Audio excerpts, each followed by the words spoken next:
Yo, what's going on, guys? It's CoJoMo here, back with another video. Today, I'm going to give you the ultimate CS2 pistol guide on T side. Now, if you missed out on the last video, go ahead and click on that right now. We talked about how to dominate on CT side. It'll give you an understanding of how to use, USPs and other stuff to shut down the CT side of pistol rounds. And now I'm going to teach you how to be explosive and how to have the best success rate on T side pistol rounds. We're going to give you all of the basics, the strategies involved, and you're going to become a pistol pro by the end of this video. But first, guys, if you want to be a skin collector pro and if you love CS2 skins, now is the best time to get some. So let me give you a message from the sponsor of today's video. Thank you to the sponsor of today's video, Skins Monkey. They are one of the greatest and easiest to use CS2 trading sites out there. With it being the holiday season, there is no better gift to give yourself than a new CS2 inventory. You can swap out the skins you do not like for brand new ones that are so much more fresh.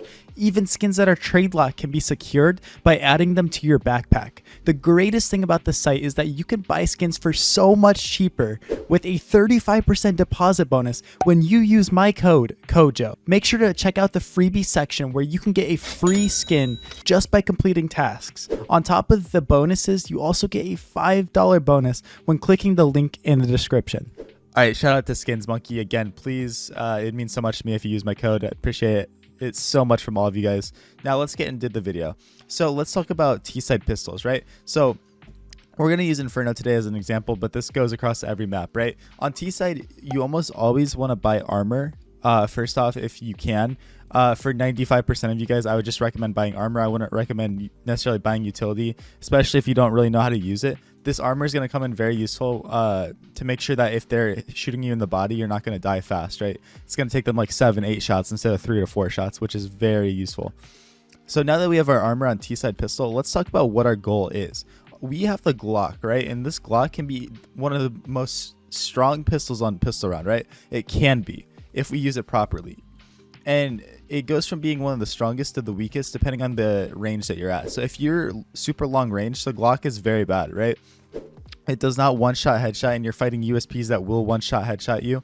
And what you need to do is you need to try your best to close down the range as much as possible. So that means on pistol round, we're trying to be fast-paced and we're trying to get up in the face of the other team because our Glock has 20 bullets and we can spam it extremely fast while running and be accurate, right? So we can jump around corners, we can be accurate while doing that, while the USPs can't, right? What are the USPs trying to do? They're trying to hold angles, right? And if you're jumping around the corner like a madman and scaling in with a large group of people, it's so hard for them to hit shots, right? Versus say we have a Glock and we're playing how we should not be, right? We're playing slow.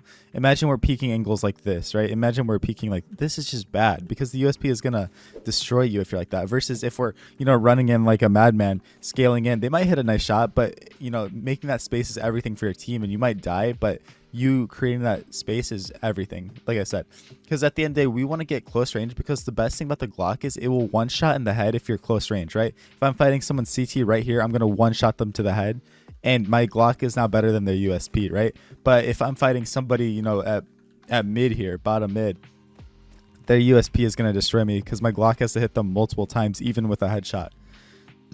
From long range distances like this, I could hit them in the head from all the way down here and they're still going to stay alive. So don't take those fights with the Glock. Don't be dumb. Be smart with it and get up in their face. Now let's talk about some of the other options that you have on pistol round as well. So, we have the Glock. Obviously, I would not ever buy the dualies on T-side pistol. It's just not viable, right? What I would buy is a P250, right? This can be lethal. And usually you should drop this to somebody with armor if you buy the P250 and get some nades, right? Get a smoke or flash or something. But the P250 is deadly because you can take these fights then, right? You can take these fights where you're going to one-shot them in the head because they don't have head armor, because it's pistol round, right? So if you have the P250, you should do the exact opposite and take long-range fights when you have it, right? Because the CTs are going to be surprised because they expect to be fighting a Glock, and then they're fighting a P250, which is going to rip their head off. So having the P250 is a very good tool to have when you're prodding around, right? Use this to get information for your team, right? Have the P250 peek all these angles because you're going to surprise them and one-shot them in the head. And they're not expecting, these kind of peaks on pistol round. So it's very viable, right? And then especially in post plant, if you can get the bomb down, one thing I didn't mention is once you get the bomb down with the Glocks, play close range angles, guys. Play angles that are going to be beneficial, right? Play like stuff like this. Play in backhaul if you can get it. And across every single map, play post plants where the CTs have to run into you with the Glock and you'll destroy them, right? And then if you have a P250, that's when you can play these long range angles where you're waiting for them to come in and you're being very precise with it, right?